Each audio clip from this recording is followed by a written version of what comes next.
El caso Creonpaz es la más reciente persecución penal en contra de militares del Ejército de Guatemala.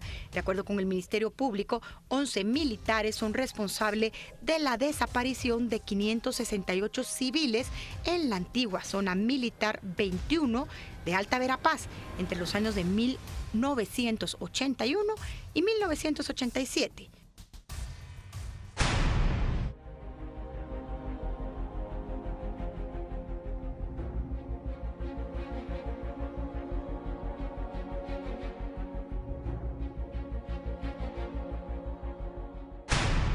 Con el caso Creonpaz, Guatemala puede convertirse en un ejemplo a nivel mundial en el avance de la justicia transicional.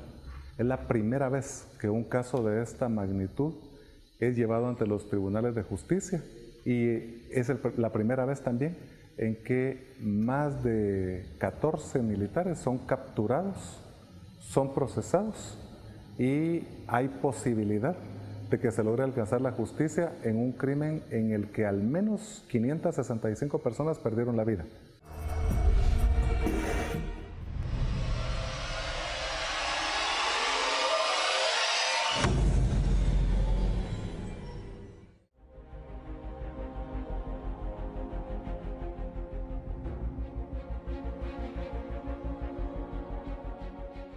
Muchas de las personas que, aunque no han sido identificadas, pueden estar sufriendo de negación de justicia. Hay que tomar en cuenta que son 565 personas las que fueron exhumadas de distintos cementerios clandestinos dentro de la base militar número 21 en Cobán. De estas, 128 han sido plenamente identificadas con ADN y esto significa que se le está negando el acceso a la justicia a las 565, pero también a una buena parte de las 128. Puesto que solo a 90 se les está dando algún reconocimiento. Sin embargo, esto no demerita el caso. Este caso continúa siendo el más importante en la lucha en favor de la justicia y que además brindará verdad en Guatemala.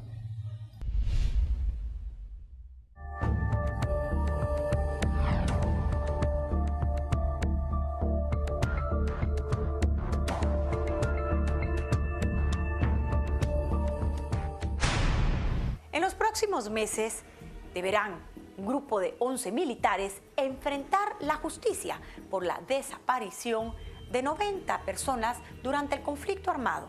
El Ministerio Público y la Fundación Forense de Antropólogos había determinado en un inicio imputado que eran 568 personas las desaparecidas. No obstante, a lo largo del proceso judicial, el juez desestimó que 478 personas hubieran podido ser asesinadas por estos militares y al día de hoy son 90 personas las que deben de ser investigadas para conocer si estos militares son los responsables o no. Este es el caso de Creonpaz. Sin embargo, el caso Creonpaz tiene estrechas coincidencias con otro caso que se llevó a cabo en el año 2015, donde 11 mujeres entre 1982 y 83 en el Estor Izabal y en el destacamento militar de Sepur Zarco fueron vejadas y decenas de hombres desaparecidos. Al igual que en el caso de Sepur Zarco, existen muchas inconsistencias adentro del juicio. Muchísimos de los testimonios y las versiones que brindó el Ministerio Público y la Fundación de Antropólogos Forenses simplemente no coincide con la línea del tiempo y el espacio. Y resulta que en este juicio muchas personas que habían sido declaradas muertas aparecieron repentinamente vivas ahora, en pleno año 2016.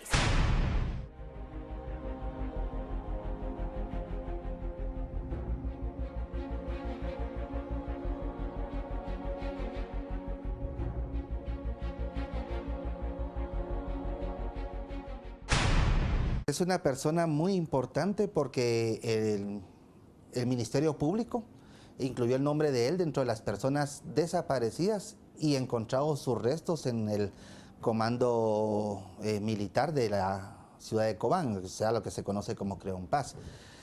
Supuestamente también esos restos fueron identificados mediante ADN por la Fundación de Antropología Forense. Pero en la investigación que hicieron los colegas que llevaban el caso concreto de Andrés K., se estableció que él estaba vivo hasta el año 2011. Y esto se pudo establecer a través de los informes que rindió el Registro de Ciudadanos, donde Andrés K. había votado en la segunda vuelta de las elecciones de 2011. Entonces, está vivo. En el 2014 le trajimos un programa sobre lo ocurrido en Sepursarco. Sin embargo, las coincidencias de las acciones legales emprendidas hoy con el caso conocido como Crea un Paz parecieran más bien una copia de los hechos.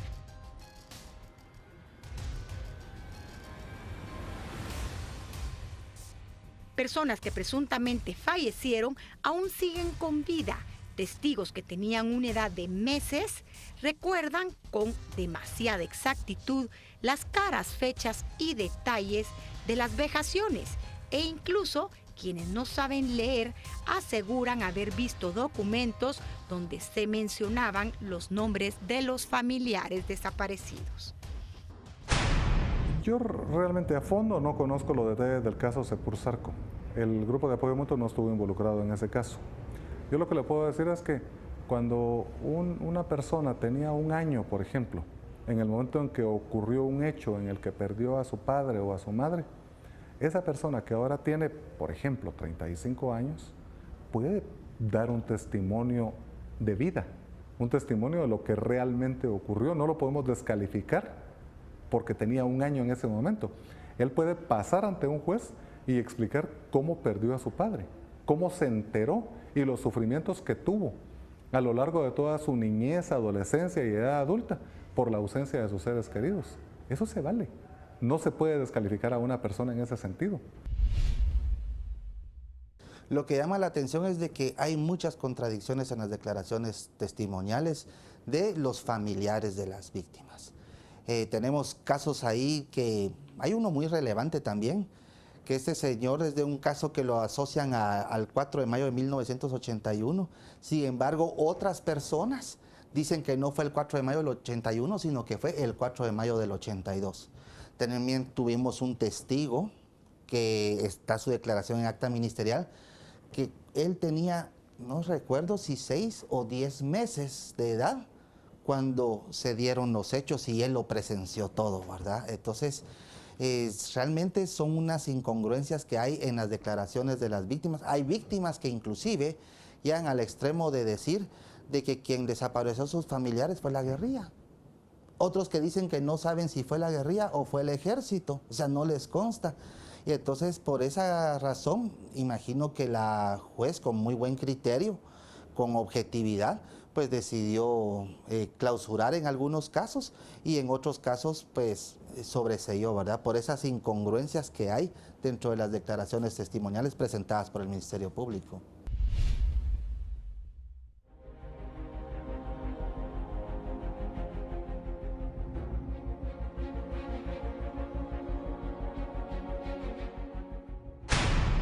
Es importante señalar que no es solamente en los casos de Sepursarco y Crea un Paz en donde se ven similitudes que llaman mucho la atención.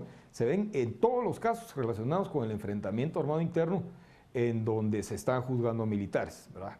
Entonces, es increíble que se acepten testimonios que son absolutamente o evidentemente falsos en todos los casos. Personas que por su escasa edad, estamos hablando incluso 10 meses de edad, ahora 30 y pico años después vienen a dar un testimonio, es algo increíblemente ridículo.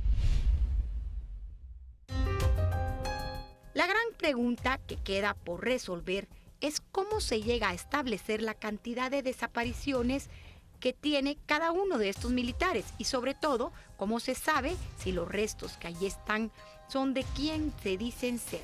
De acuerdo con los expertos, no se realizaron pruebas de ADN. La Fundación de Antropología Forense, en convenios que ya tiene con el Ministerio Público y con el INASIF, de manera técnica y científica, ha seguido la cadena de custodia de manera apropiada, realizando de manera científica la exhumación como tal, que es el trabajo de arqueología forense, y luego el trabajo forense de identificar a cada una de las víctimas.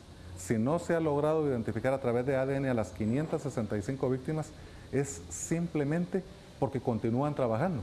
Cada día están identificando más. Para conocer los procedimientos emprendidos en la investigación forense que realizó la Fundación de Antropólogos Forenses de Guatemala, Informe Especial solicitó una entrevista con Freddy Percherelli, director de la entidad. Sin embargo, declinó a participar. Las declaraciones que están otorgando la defensa de los militares se basan básicamente en el hecho que en el área de Petén y Chicoyú existían ancestralmente muchísimos cementerios. Aunque la municipalidad no los tiene registrados oficialmente, los testimonios de quienes han vivido ahí por décadas o una vida aseguran que sus familiares eran y han sido enterrados en estos lugares ancestralmente. En Cementerio Santa Anita sí he estado visitando por ahí por situaciones de que por ahí paso, ¿verdad? Y se ha visto el saqueo de esas tumbas. Igual la última vez que yo pasé por San Luis Chicoyó, igual tumbas saqueadas. En Chivencorral no tengo idea, pero sí está cerca también de Creompás, ¿verdad? Sí, la información sí salió, ¿verdad? De que han sido saqueadas varias tumbas en el cementerio general, que ahí es un cementerio donde hay seguridad y guardián, y en cambio los demás no, es al aire libre, ahí cualquier persona pasa o entra de noche, puede ser saqueado ahí las tumbas. De acuerdo con la costumbre local, en las tumbas de los fallecidos se planta un árbol. Sin embargo, y pese a que muchas de estas tumbas tienen más de 30 años, se puede ver que los árboles que ahora están sembrados miden menos de 30 centímetros. Tenemos cementerios San Luis Chicoyó y Santa Anita Satulum, que son dos cementerios que colindan la zona militar. Sin embargo, la municipalidad de Alta Verapaz indican que no existe ningún cementerio. O sea, ambos cementerios de por sí son clandestinos. Y así como estos dos cementerios, que no hay registro ni reporte alguno, quién sabe cuántos cementerios también pueden haber.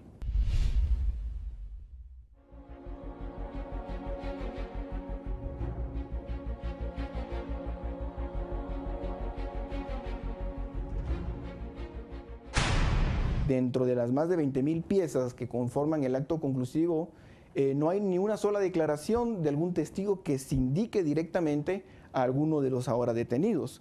En ese sentido, el Ministerio Público está basándose en la memoria de personas que tienen ya entre 70 y 80 años de edad, que claramente pueden fallar, y ya se ha demostrado en la audiencia. Se logró la libertad de dos personas precisamente porque un señor dijo una fecha y resulta que los hechos no fueron en la fecha que esta persona había dicho. A lo largo de todo este proceso, la participación de la Fundación Forense Antropológica ha sido seriamente cuestionada, principalmente porque la ley orgánica del INASIF estipula que solamente ellos son los responsables de auxiliar en nuestro país a la justicia. Adicional a ello, existen cartas certificadas que demuestran que Freddy Percherelli, quien es el forense del caso y quien dirige las exhumaciones, no tiene ningún tipo de certificación, permiso o autorización, ni mucho menos un colegiado para ejercer esta función, por lo que su papel básicamente estaría siendo totalmente ilegal adentro de este caso. En el caso de Creompás, la identificación de las supuestas víctimas se hace por medio de un análisis de ADN. Este análisis de ADN fue realizado por la Fundación de Antropología Forense, la cual es dirigida por el señor Freddy Armando Percherelli. Incluso esta persona firma los peritajes. En cada peritaje él incluye en la leyenda "nosotros los peritos" y aparece la firma de este señor. De la investigación que se realizó resulta que el señor Percherelli tiene un grado académico del extranjero, no acá en Guatemala, y pues como la ley lo manda, él debería estar incorporado y posteriormente estar colegiado en el debido colegio profesional, que en este caso sería el Colegio de Humanidades. El Colegio de Humanidades hicimos la consulta y nos dieron la negativa que el señor a la fecha no cuenta con ninguna inscripción dentro, en este caso, el Colegio Profesional de Humanidades. Por mandato legal es el INASIF el que tiene que realizar las pruebas científicas, desde estudio del cadáver hasta exhumaciones y pruebas genéticas, todo lo que tenga que ver con evidencia científica. FAFG no está facultado por ley alguna. Entonces, aquí lo que sucedió, pensamos nosotros, es que se dio una grave violación al derecho de defensa, una grave violación también a los derechos humanos, especialmente el debido proceso, porque una organización o una entidad, en primer lugar, es no gubernamental, es privada. En segundo lugar, no tiene las calidades legales como para realizar las pericias, como sí lo tiene INASIF. Entonces, en este caso, si querían tener a la Fundación de Antropología Forense como consultor, también tenían que darnos a nosotros el espacio para nombrar un consultor, para vigilar que los procesos realizados por el ente facultado por la ley, que es INASIF, estaba llevando los procedimientos en forma objetiva, científica y sobre todo si los resultados iban a desvincular o a vincular, cosa que realmente no se puede tener como objetivo con la Fundación de Antropología Forense de Guatemala. Las fotografías presentadas por la Fundación de Antropólogos Forenses de Guatemala y el Ministerio Público da cuenta que durante las excavaciones jamás hubo personal del Ministerio de la Defensa, abogados de la Defensa, Policía Nacional Civil o personal de INASIF y el Ministerio Público para certificar que los hallazgos sean reales.